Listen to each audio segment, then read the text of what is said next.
How far now, my people? As I dey enjoy my Lipton tea, make una join me, make we hear the truth together. One chapter wey go change our life. Matthew chapter 9. Jesus enter boat, come cross go in hometown for the other side. Some people come bring one man wey no fit waka come meet am.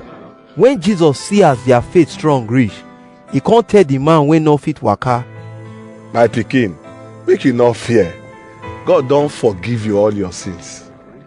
Then some law teachers come dey think for their mind say, see as this man dey challenge God. When Jesus know wetin dem dey think, he come ask them, Wetin make una dey think this kind bad thing for una mind? Which one easy pass to talk? I forgive you your sins, or stand up make you dey waka. But make una know say man pikin get power for this world to forgive people their sin. so he come tell the man wey no fit waka, Stand up, carry your bed, make you dey go your house. then the man stand up come waka go him house. When the people see wetin happen, dem surprise well well, come begin praise God wey give this kind power to human being. As Jesus comot from there, he see one man wey him name be Matthew, wey sit down for where dem for dey pay tax. Jesus come tell am. Follow me. At once, the man come get up follow am. As Jesus dey chop for Matthew house, many tax collectors and sinners follow him and him disciples dey chop too. When the Pharisees see wetin dey happen, dem come begin ask the disciples, Wetin make una teacher dey follow tax collectors and sinners dey chop? when Jesus hear wetin dem dey talk, he come answer dem. Person wey well no need doctor to cure am, but na only who no well need am. Make una go learn wetin this word mean. Na mercy I want, not be sacrifice. Na sinners I come save, not be good people. John disciples come meet Jesus, come ask am, Why e be say we and the Pharisee people dey fast every time, and your disciple not dey fast? Jesus come answer, People wey come marriage dey mourn if the man wey dey marry dey with them. E no dey happen like that. But the day go come when dem go take the man wey dey marry comot from where dem dey. That time dem go fast. Nobody dey take new cloth pass the hole wey dey for old cloth, because where dem patch for the old cloth go tear more, and the hole wey go dey there go big pass the one wey dey before.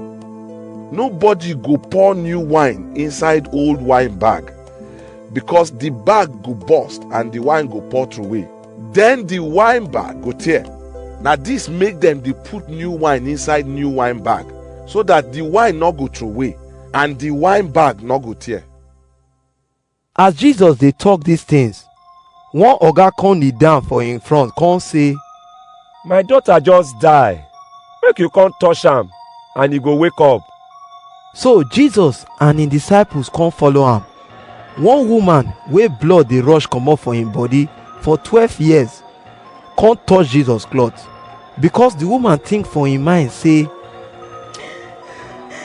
If I go fit touch a cloth corner, I go well. when Jesus turn round see the woman, he come tell am, My pikin, make you no worry. Your faith don make you well. from that time the woman come well. When Jesus enter the oga house, he see people dey play music and plenty people dey make noise for there. He come tell them, Make everybody comot. The girl not die, e just dey sleep. then they come begin laugh am. After the people don go outside, Jesus go hold the girl for hand, and the girl come stand up. People come begin talk wetin happen so for everywhere. As Jesus comot for there, 2 blind men come follow am dey shout, David pikin, make you sorry for us. When Jesus don enter the house, the 2 blind men come meet am. Then he asked them. Una believe say I fit make una see? Dem come answer. Yes, you fit. Then Jesus touched their eyes, come say, Make it happen to una as una face strong reach. at once their eyes come open and they come begin see. Jesus come warn them say, Make una not tell anybody wetin happen so. but they come go everywhere, begin talk about the thing wey Jesus do for them. As dem comot, some people bring one man wey get demon and he no fit talk come meet Jesus. When Jesus don drive the demon comot, the man come begin talk. The people wey gather for the place surprise well well, and dem come say, Nobody don see this kind thing for Israel before. but the Pharisee people say, Na devil power Jesus dey use take drive demon comot from people body. Jesus waka go all the town and village. They preach the good news about God kingdom for their synagogue, and they heal different disease and sickness. When he see how people plenty reach, he come sorry for them, because nobody dey to help them, and dem come dey waka anyhow like sheep wey no get who dey look them. Then he tell him disciples, Wetin people go harvest plenty well well, but the people wey go do the work not plenty reach. So make una pray, make the oga wey get the farm send people wey go work for him farm come. How far now, my people? With time, we go know the truth, and the truth will set us free. Make una like this video, share am, and follow am.